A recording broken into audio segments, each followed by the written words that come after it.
The North African desert, in the summer of 1942, harbored a new and unsettling menace. Across hundreds of miles of open, shifting sand, small, agile columns of radically altered American utility vehicles raced, bypassing established German and Italian strongpoints to materialize unexpectedly, delivering devastating blows to enemy airfields. The men inside these machines would, before long, claim to have crippled more Axis aircraft than the Royal Air Force achieved through traditional air combat in the same period, a feat that almost never materialized. This unit, born in July 1941 from the insistence of a young officer then convalescing on crutches, represented an extraordinary gamble for the British military. Fewer than 70 men proposed to accomplish what entire brigades had failed to secure. Their operations across North Africa, from a disastrous initial mission in November 1941 to their founder's capture in January 1943, would account for an estimated 250 to 400 enemy aircraft. While these figures were perpetually debated against Axis records, the fact remained that this small force compelled Field Marshal Rommel's command to divert irreplaceable frontline troops to guard vulnerable rear area airfields. This organization, actively resisted by many within the British military establishment, eventually provided the foundational template for every modern special forces unit in the Western world. The narrative of its unlikely success is inextricably linked to a particular machine, not one of British manufacture, but an American design. The Willis Jeep, conceived in Toledo, Ohio, as a simple general-purpose vehicle, will be transformed by sheer necessity and British ingenuity into the desert's most feared raider of the Second World War.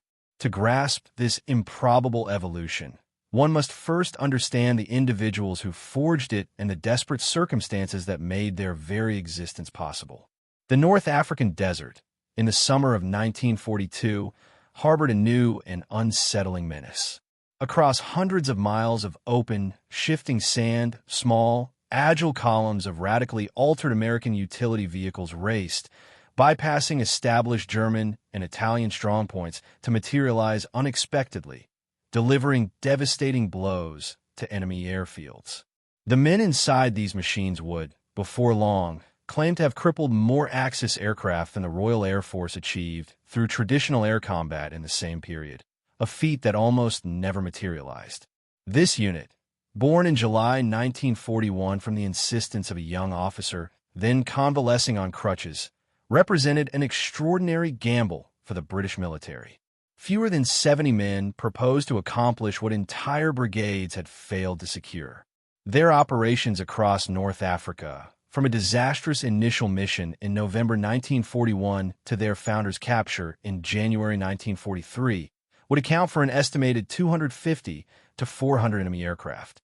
While these figures were perpetually debated against Axis records, the fact remained that this small force compelled Field Marshal Rommel's command to divert irreplaceable frontline troops to guard vulnerable rear area airfields. This organization, actively resisted by many within the British military establishment, eventually provided the foundational template for every modern special forces unit in the Western world. The narrative of its unlikely success is inextricably linked to a particular machine, not one of British manufacture, but an American design. The Willis Jeep, conceived in Toledo, Ohio, as a simple general-purpose vehicle, will be transformed by sheer necessity and British ingenuity into the desert's most feared raider of the Second World War. To grasp this improbable evolution, one must first understand the individuals who forged it and the desperate circumstances that made their very existence possible. By the middle of 1941, Britain's hold in North Africa was rapidly eroding.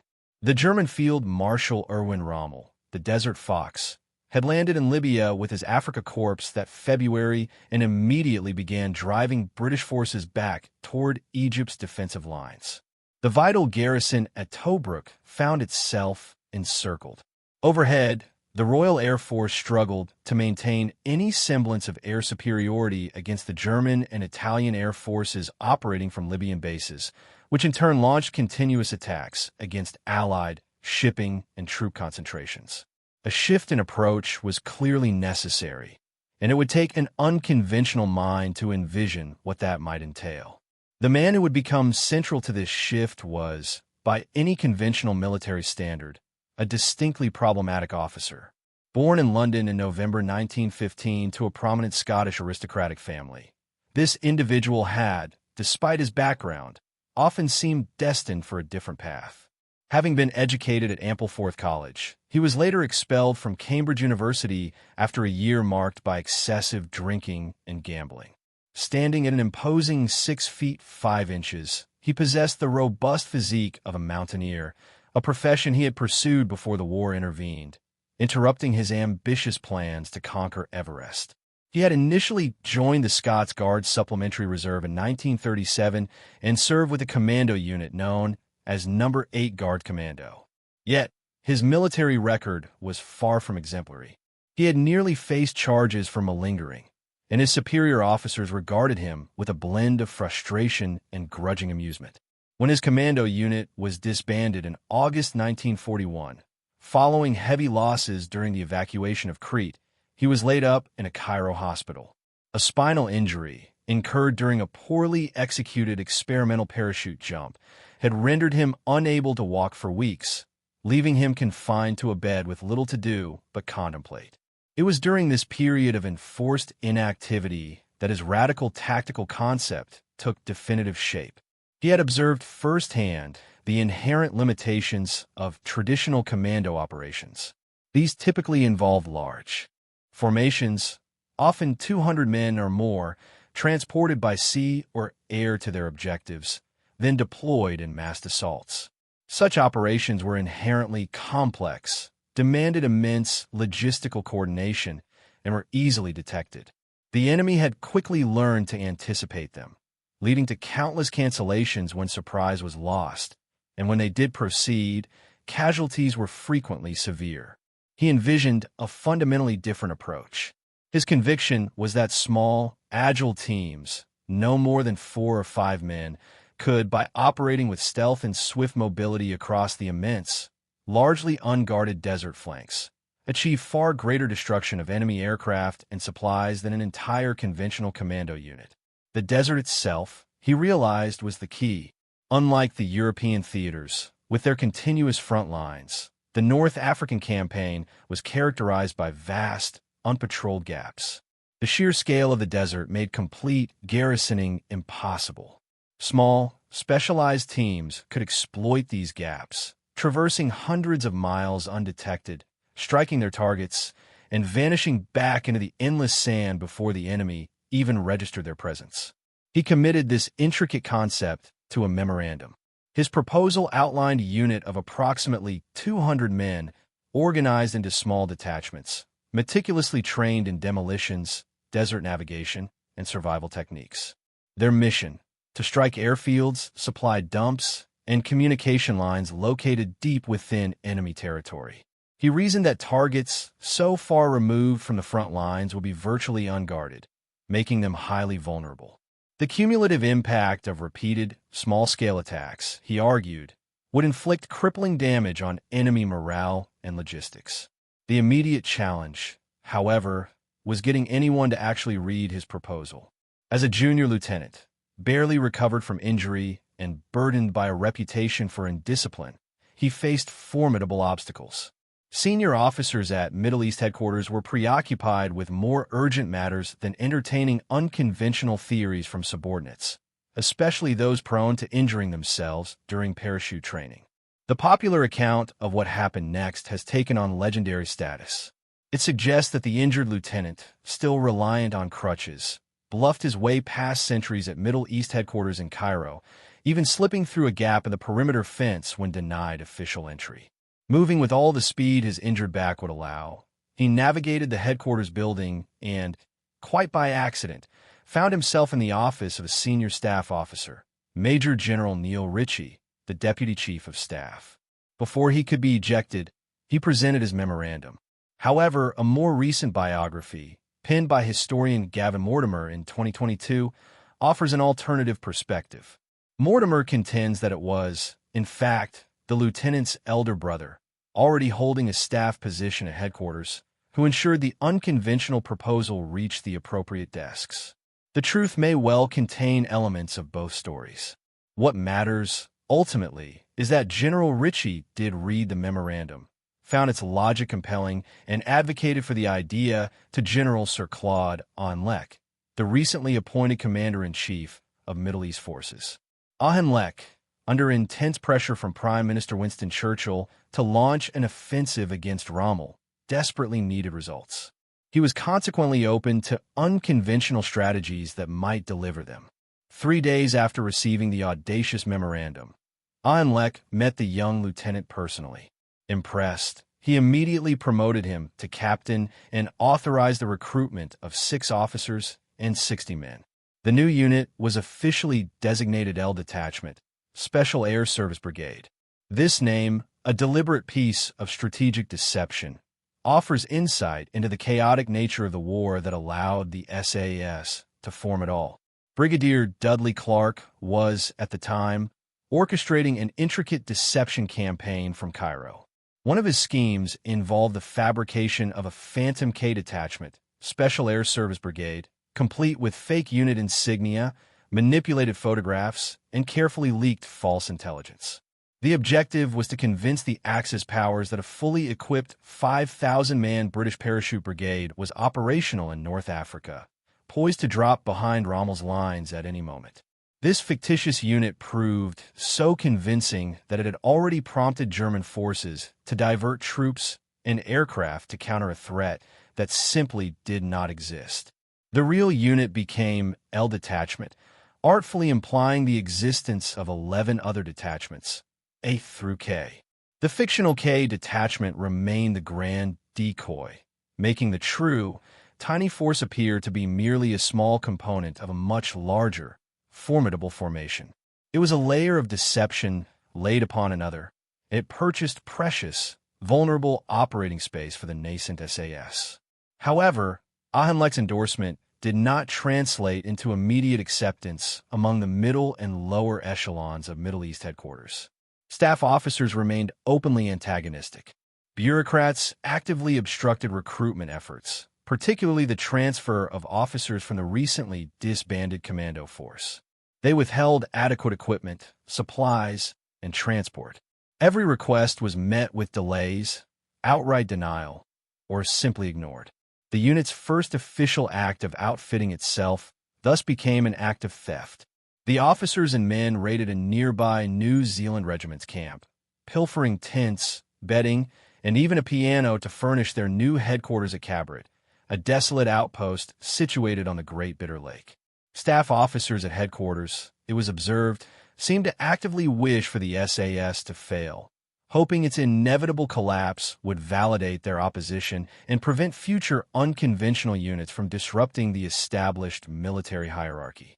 The unit's founder would, later, with characteristic bluntness, describe these officers as fossilized. The men who gravitated to this struggling, defiant unit were a remarkable assortment of nonconformists, adventurers, and natural fighters. They hailed from disbanded commando units, from the long-range desert group, and from regular infantry battalions where their independent spirits had made them unwelcome. What united them was an eagerness to volunteer for missions that promised extreme danger with uncertain prospects of reward. The arduous training program awaiting them at Cabret was not, by the founder's own admission, designed by him, but by another individual, whom he credited as the true architect of the SS. This man, known universally by his nickname, was born in Calcutta, India, in December 1913. His father was a chartered accountant. Raised in Australia and educated at Christ Church, Oxford, he was a scholar and an athlete, serving as president of the University Boat Club and rowing for the Oxford 8. He was an intellectual, a natural leader, who had joined the Welsh Guards before transferring to commandos. While the founder provided the political acumen and crucial social connections necessary to sustain the unit against the relentless bureaucratic obstruction, this other man built everything else. He meticulously designed the training regimen, a brutal sequence of desert survival, mastery of weapons, demolition techniques, and celestial navigation. This program would transform civilian soldiers into effective, silent operators capable of functioning for weeks behind enemy lines. He established the core principle that every man in the unit must be cross-trained in every essential skill, ensuring that a team could remain effective even after suffering casualties. He instilled the exacting discipline and meticulous attention to detail that would be the difference between life and death in the harsh desert environment. Crucially, this individual conceived and developed the specialized weapon that underpinned the unit's effectiveness. Existing demolition charges were ill-suited for the precise destruction of aircraft. Standard explosives would blast holes in fuselages, but frequently left aircraft reparable. Incendiary devices could start fires, but often failed to ensure complete destruction. The unit required a device that would simultaneously detonate and ignite, guaranteeing the utter destruction of every aircraft attacked. After weeks of intense experimentation, he refined his solution. This new device consisted of approximately 1 pound of plastic explosive, a type designated Nobel 808, mixed with about a quarter pound of thermite, all bound together with diesel oil. Additional components included steel filings and a 2-ounce dry gun cotton booster, activated by a 30-second time delay fuse. The complete device weighed roughly a pound, making it small enough for a single operative to carry a dozen or more. Upon detonation, the explosive force would rupture fuel tanks, while the thermite would simultaneously ignite the aviation fuel, ensuring total destruction.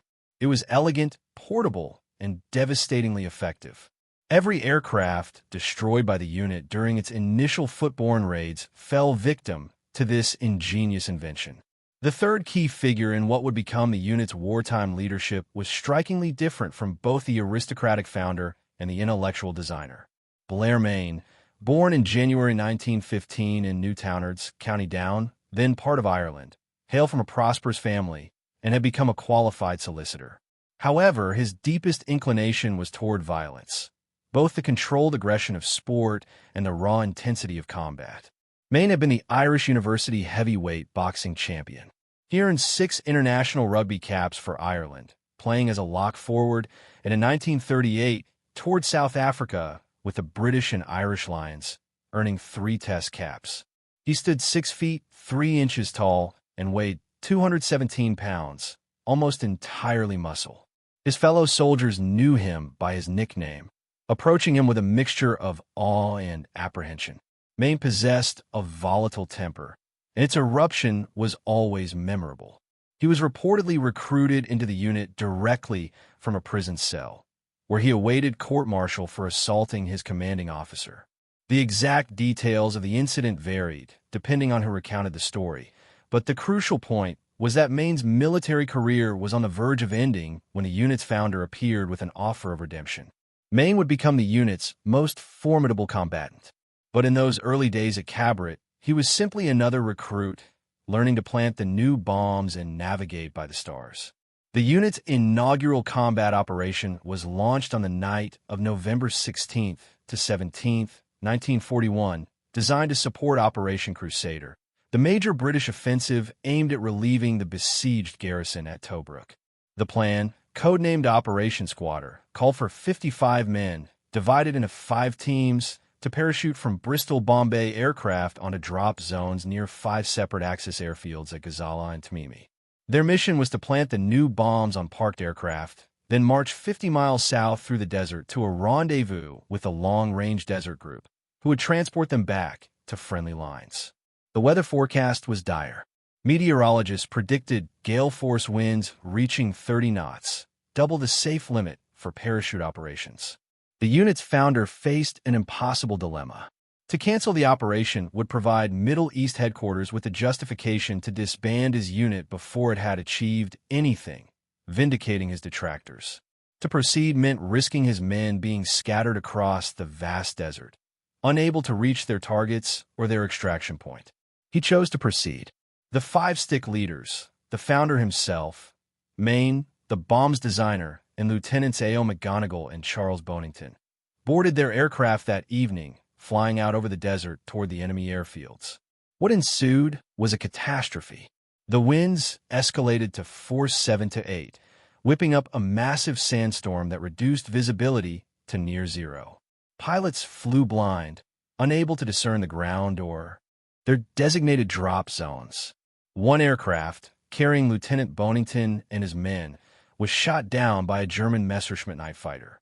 The remaining aircraft discharged their parachutists as best they could, but the howling gale dispersed men and equipment across many miles of desert.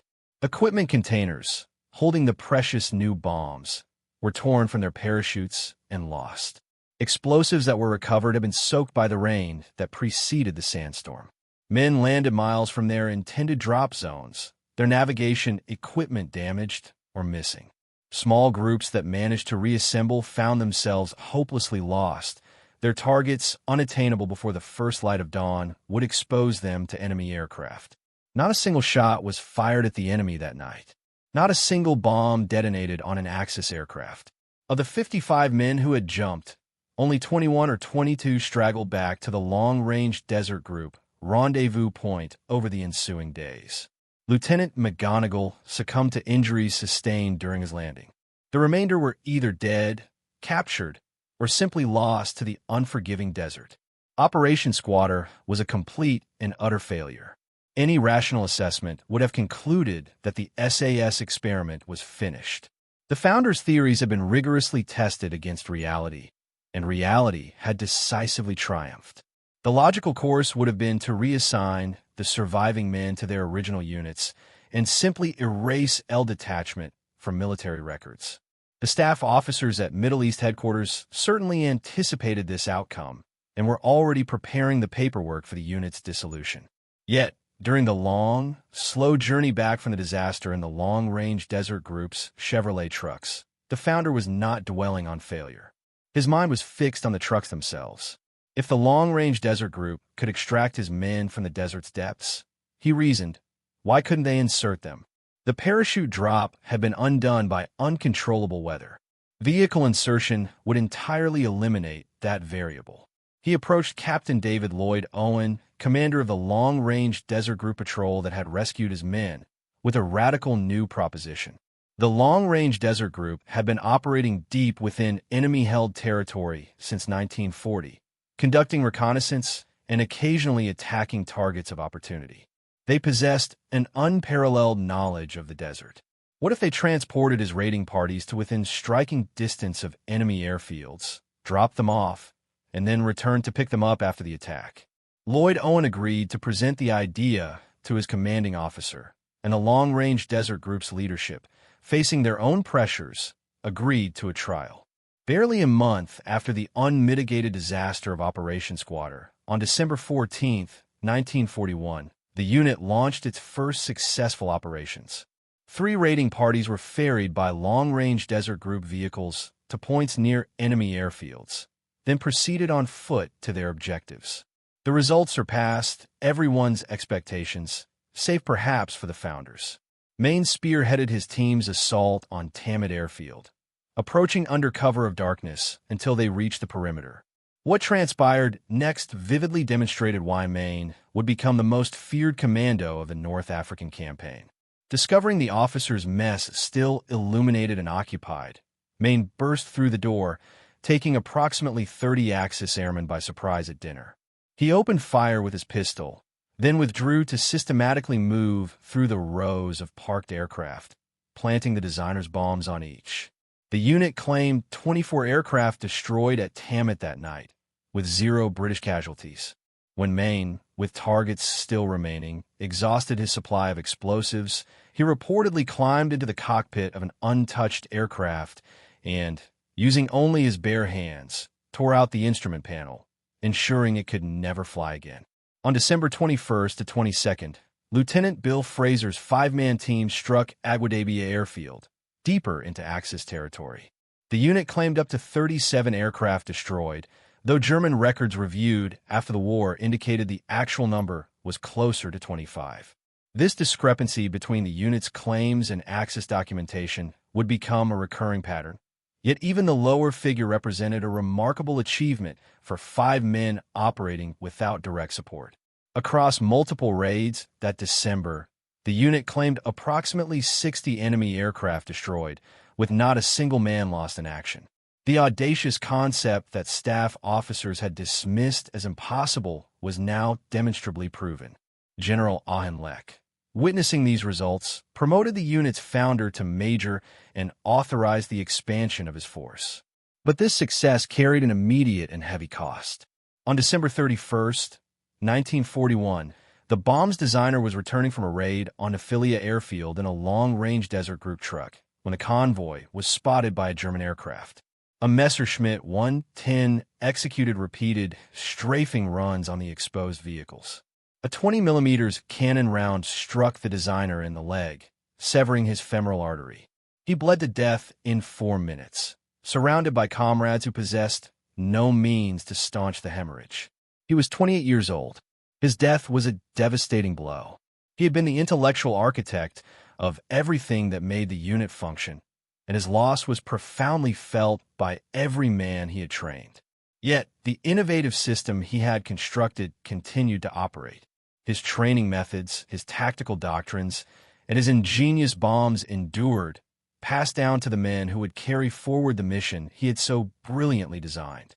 In the months that followed, the unit conducted raid after raid against enemy airfields and installations. They became utterly reliant on the long-range Desert Group for transportation.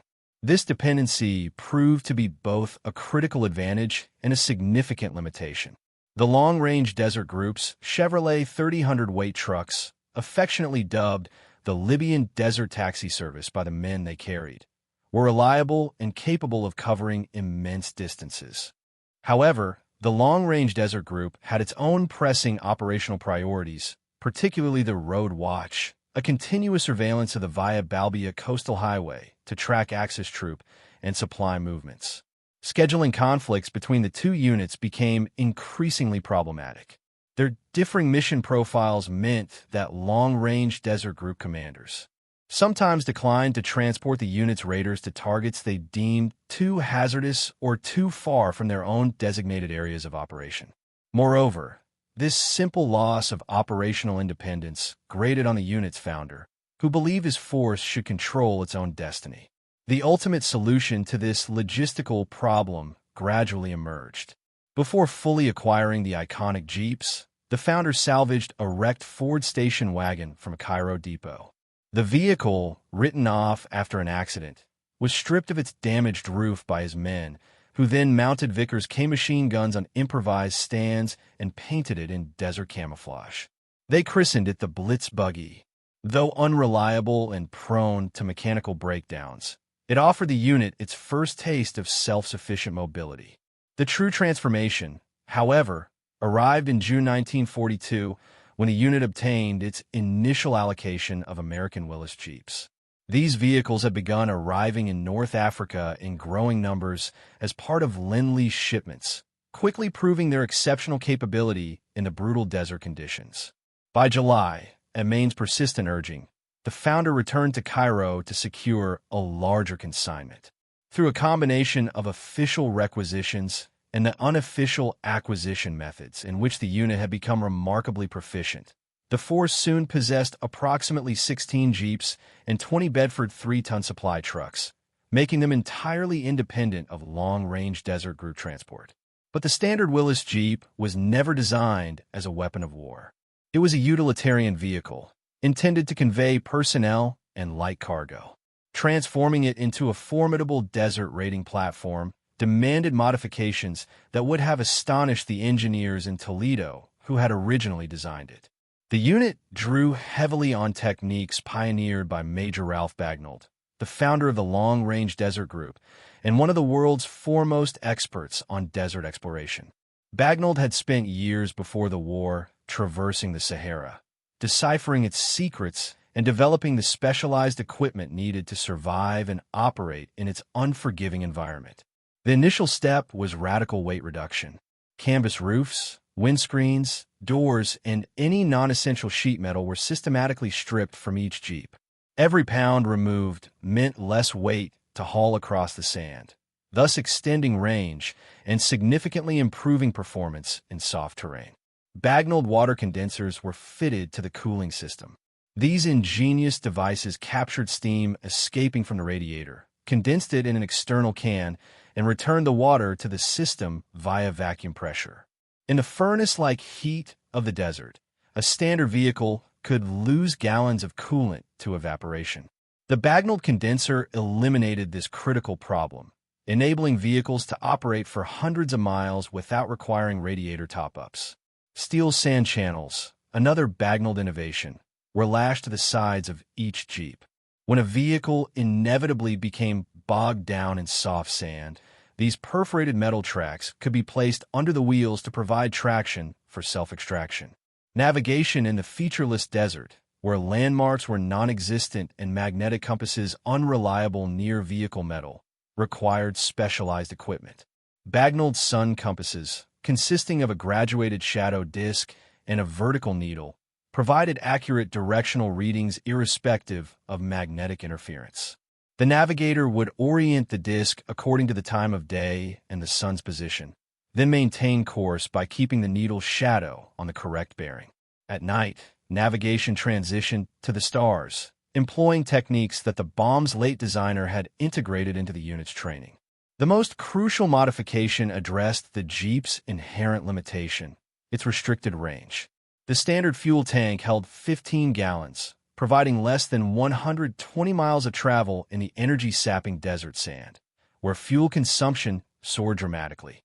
This capacity was completely inadequate for the deep penetration raids that might require traversing 400 miles or more behind enemy lines.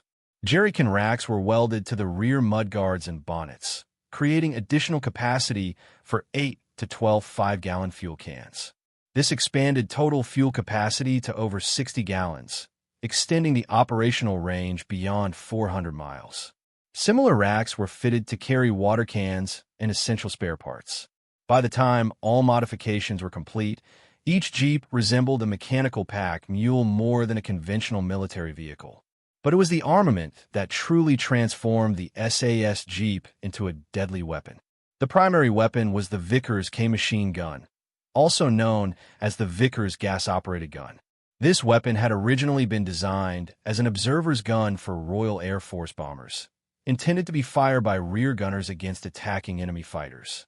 When belt-fed Browning machine guns eventually superseded the Vickers K in aircraft service, large quantities became available as surplus. The Vickers K's characteristics made it nearly ideal for the unit's hit-and-run ground warfare. Chambered in .303 caliber, identical to the standard British rifle, it could fire at an adjustable rate of between 950 and 1,200 rounds per minute, significantly faster than the standard German infantry machine gun. It was fed by 100-round flat-pan magazines that could be changed with speed. The complete weapon weighed a mere 29.5 pounds, light enough for a single operator to manage. Most importantly for desert operations, the Vickers K's low-friction locking mechanism proved remarkably resistant to the fine sand that notoriously jammed and disabled other automatic weapons. A Vickers K could reliably fire even when coated with the pervasive dust that infiltrated every crevice of the desert environment. The typical unit Jeep configuration mounted twin Vickers K guns forward on the passenger side and another pair of Vickers K guns on a swivel mount at the rear. This arrangement gave a single vehicle 4 rapid-fire weapons, capable of generating a devastating volume of fire. Some Jeeps were also equipped with a .50 caliber Browning heavy machine gun at the rear, providing additional hitting power against lightly armored targets or defensive positions. When loaded with a mixture of tracer, incendiary, and armor-piercing ammunition, these weapon systems could tear apart parked aircraft in mere seconds. Tracer rounds allowed gunners to correct their aim in the darkness. Incendiary rounds ignited aviation fuel upon contact. The combination was spectacularly destructive. The first full test of these vehicle-mounted tactics occurred during the Bagish airfield raid on the night of July 7th to 8th, 1942. Maine's team, following established practice, infiltrated the airfield on foot and began planting the designer's bombs on parked aircraft. They placed charges on approximately 40 planes before encountering a critical problem. About half of the bomb primers were damp, likely due to condensation during the desert night, and failed to detonate. Only 22 aircraft were destroyed by the bombs. Frustrated by this partial success, the unit's founder improvised what would rapidly become the unit's signature tactic. He led the Blitz buggy and two of the newly acquired Jeeps directly onto the airfield, driving systematically between the rows of parked aircraft with all guns blazing. Tracer and incendiary round from the Vickers K guns ripped through wings, fuselages, and fuel tanks. Aircraft that had survived the bomb failures were systematically annihilated by gunfire. The unit claimed 15 additional aircraft destroyed by this direct, vehicle-mounted attack, bringing the total at Bagish to roughly 37. It was the first vehicle-mounted airfield assault in history, demonstrating unequivocally that the armed Jeep could be even more effective than raiders on foot. Bombs demanded time to place and relied on finicky fuses. Guns delivered their destruction instantly and reliably. This tactic reached its apex of perfection 3 weeks later in what became the most renowned unit raid of the Desert War. On the night of July 26 to 27, 1942, 18 armed Jeeps, carrying approximately 60 British and Free French commandos, assembled for an attack on Sidi Hainish Airfield. The force was personally led by the unit's founder, with Maine commanding one of the Jeep columns. They departed their hideout at Bir el Qusir in the late afternoon, traversing 50 miles of open desert, navigating first by sun compass and then by stars as darkness enveloped them. Their navigator, Mike Sadler, a seasoned long-range desert group veteran who had transferred to the unit, would later be recognized as the finest desert navigator of the entire war. As the column neared the airfield perimeter, around 10 o'clock in the evening, an unexpected event occurred. The runway lights suddenly flickered on, starkly illuminating rows of parked aircraft. For a brief moment, the raiders feared they had been detected. Then they grasped the truth. A Luftwaffe bomber was coming into land, and the ground crew had illuminated the field for its approach. The unit had arrived at precisely the most opportune moment. At approximately 15 minutes past 10, the founder fired a green Very flare, the signal to attack. The 18 Jeeps surged onto the airfield in AV formation, 9 vehicles in each column, with gunners on both sides firing outwards at the parked aircraft. The noise was deafening. Tracer rounds carved brilliant lines through the darkness. Aircraft exploded as incendiary bullets found their fuel tanks. German and Italian ground crews scattered in all directions, some scrambling toward defensive positions, but most simply fleeing the overwhelming chaos. The assault lasted approximately 15 minutes. The unit claimed 37 to 40 Luftwaffe aircraft destroyed, including Junkers 87 Stuka dive bombers, Junkers 52 transport aircraft, and Messerschmitt 109 fighters. However, German records scrutinized after the war indicated the actual number was closer to 20 aircraft destroyed or severely damaged. Even this lower figure represented an astonishing accomplishment. The unit suffered 1 man killed during the actual assault. Lance Bombardier John Robson, 21 years old, was shot through the head while manning his machine gun. He was the sole Allied casualty of the assault itself. The subsequent withdrawal, however, did not unfold as smoothly. As dawn approached, the French element of the unit, which had been assigned a secondary target, found itself behind schedule. Tire punctures on the rugged desert surface had impeded their progress, leaving them exposed at first light to 4 German Stuka dive bombers. The aircraft made repeated strafing runs on the vulnerable Jeeps. 2 vehicles were destroyed. An aspiring philosopher and French paratrooper, André Zernheld, who had written poetry about war and faith, was hit in the shoulder and abdomen. He died approximately 13 hours later, surrounded by his comrades. A notebook recovered after his death contained a prayer that began with the words, "I bring before thee, Lord, the souls of the soldiers who are about to die." It would eventually become the official prayer of the French airborne forces. The combined effect of multiple simultaneous and near-simultaneous raids significantly compounded the damage inflicted that July. On the same night as the Bagish raid, other French teams attacked Fuka airfield, while Maine struck El Daba. A second raid on Fuka later in July destroyed additional enemy bombers. July 1942 alone likely saw 75 to 85 Axis aircraft claimed destroyed by these Jeep raids, though confirmed kills were lower. By this point in the campaign, the unit's founder could report to Middle East headquarters that his force had claimed the destruction of at least 143 Axis aircraft in just 6 months of operations. Even allowing for the natural tendency of raiding forces to exaggerate their kills, the strategic impact was undeniable. The unit that headquarters had attempted to strangle at its inception was now producing results that could not be ignored. The cumulative effect of these raids provoked an increasingly desperate Axis response. Field Marshal Rommel himself reportedly remarked that the unit's founder and his men inflicted more harm and damage than any other unit of comparable size within Allied forces. The founder earned the moniker the Phantom Major, though whether this nickname originated from German intelligence or the British press remains debated. The Germans implemented escalating countermeasures. Airfield security was drastically increased. Guard posts were established around aircraft dispersal areas. Patrols were mounted around the clock. The fundamental problem, however, was that these security measures demanded troops, and troops assigned to guard rear area airfields were troops unavailable for the front lines. This was precisely the force-multiplying effect the founder had predicted in his original memorandum. A mere few dozen of his raiders were effectively tying down hundreds of Axis soldiers. Maine, after one raid, noted grimly that the enemy had stationed a sentry on nearly every aircraft. Yet, even this measure proved insufficient. Maine, in his characteristic style, simply neutralized the sentries before planting his bombs. Axis intelligence also attempted more sophisticated countermeasures.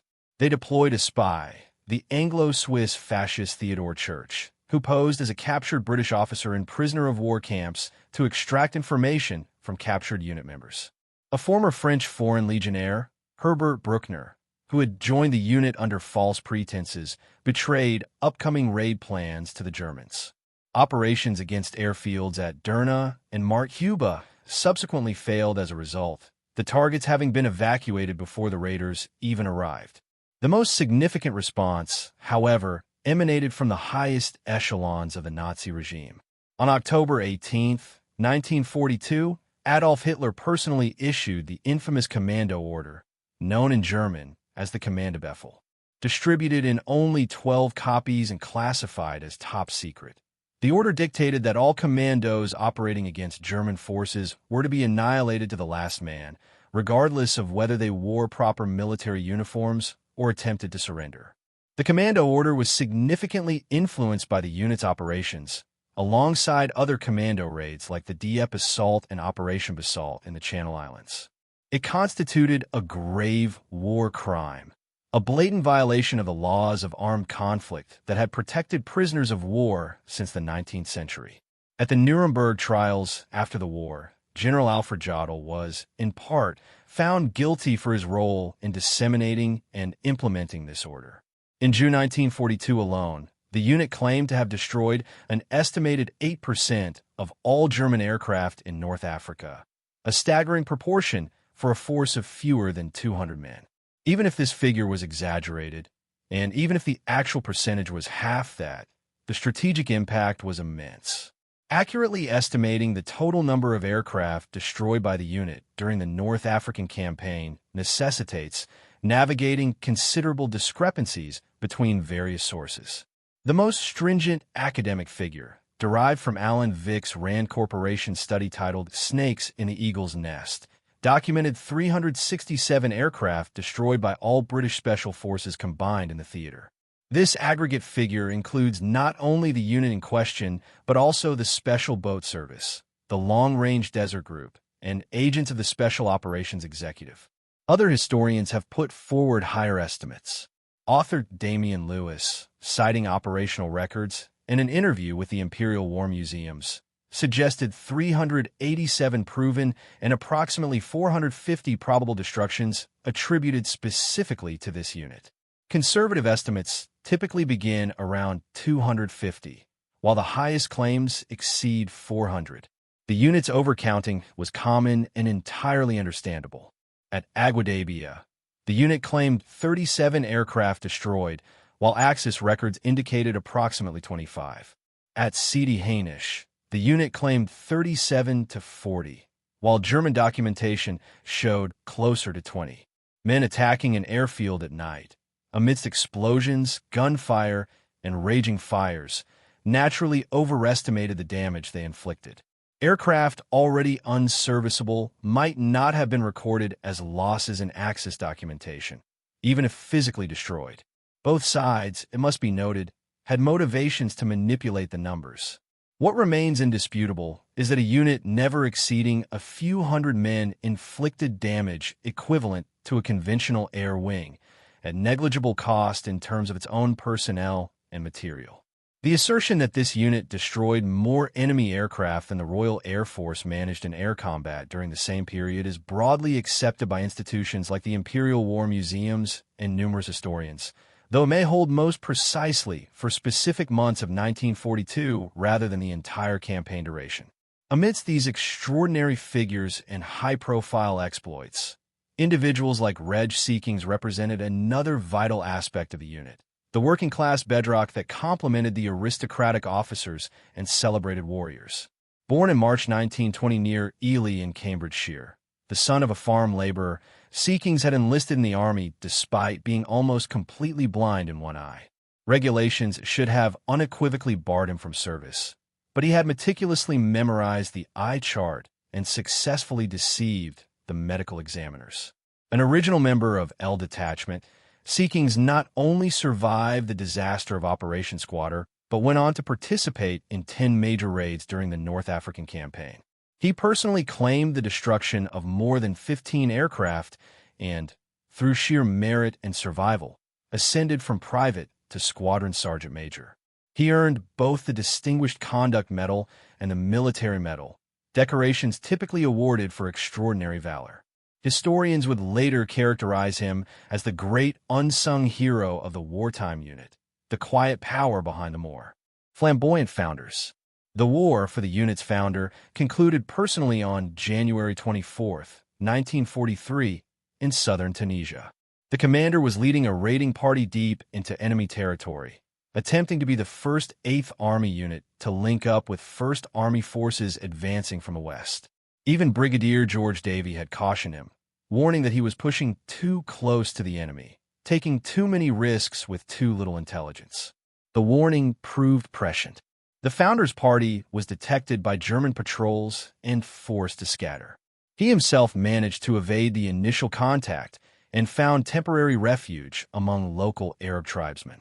However, according to unit tradition, these Arabs subsequently betrayed his location to the Germans in exchange for goods or money. He managed one escape from German custody, but was recaptured by Italian forces and flown to Rome for interrogation. The founder proved as resistant to captivity as he had been to authority. He orchestrated at least 4 escape attempts from various prisoner-of-war camps, on one occasion coming within miles of the Swiss border before being recaptured. Ultimately, the Germans transferred him to Colditz Castle, the notorious fortress in Saxony classified as escape-proof, where the most persistent Allied escapers were concentrated. He spent the remainder of the war there, serving as chief of the escape committee, meticulously planning breakouts that other men would execute. His capture initially triggered fears that the unit would be disbanded. The force had been so intimately identified with its founder that many assumed it could not survive without him. Instead, Maine assumed command on January 27, 1943, and led the unit through the remainder of the North African campaign. Under Maine's leadership, the unit participated in the Allied invasion of Sicily in July 1943, spearheading the assault at Capo Muro di Porco. The founder's brother, Bill, raised a 2nd Regiment in Algeria in May 1943, effectively doubling the unit's strength. By September 1942, even before the founder's capture, General Anlec had already granted the unit full regimental status, the ultimate vindication of a concept that military bureaucrats had fiercely tried to extinguish at its birth. Maine himself survived the war, though not for long. He was tragically killed in a car accident in Northern Ireland in 1955, driving home late at night. His wartime decorations included the Distinguished Service Order with 3 bars, placing him among the most decorated British soldiers of the conflict.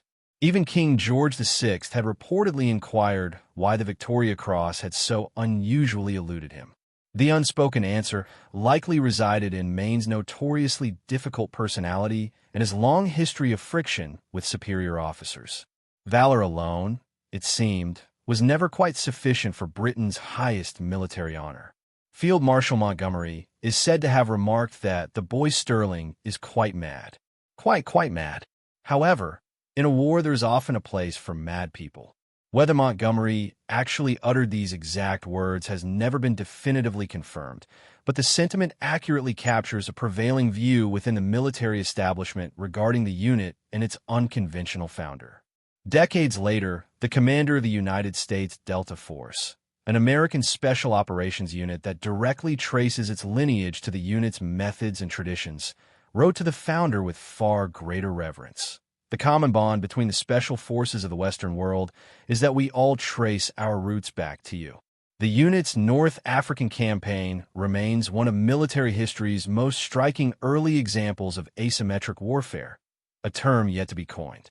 A force conceived by a junior lieutenant whom the establishment viewed as an undisciplined gambler, actively opposed by the very headquarters meant to support it, and nearly obliterated in its very first operation, went on to inflict strategic-level damage, with resources typically reserved for tactical engagements. The central irony is inescapable. The vehicle that enabled British Special Forces to become so lethal in the desert was not British at all. The Willis Jeep was conceived in America, manufactured in Toledo, Ohio, and shipped across the Atlantic as part of Lend-Lease. It was designed as a simple utility vehicle, intended to move personnel and light cargo around military installations. No one at Willis Overland or within the United States Army had ever envisioned it bristling with machine guns and charging across enemy airfields under the cover of night. The unique marriage of this humble American vehicle with surplus British aircraft machine guns created a weapons system that no military planner had ever conceptualized. British ingenuity, American manufacturing, and the vast, empty expanses of the North African desert converged to produce something unprecedented. The armed Jeep evolved beyond a mere raiding platform. It became a symbol of unconventional thinking, a testament to the willingness to improvise, adapt, and overcome the relentless pressures that defined the unit from its very beginning. What began as 66 men and a stolen piano in a desolate camp on the Great Bitter Lake became the foundational blueprint for every special operations unit that followed. The descendants of L Detachment now serve in the special forces of every Western nation and many others besides. They operate with different weapons and drive different vehicles, but their core principles remain those forged by David Sterling, Jacques Louis, and Paddy Mayne in the Egyptian desert more than 80 years ago. The Willis Jeep itself has long since faded into history, superseded by purpose-built special operations vehicles equipped with armor, night vision, and satellite navigation. Yet, every single one of those modern vehicles owes a debt to the sand-colored raiders that burst on a seedy Hainish airfield on that July night in 1942, guns blazing.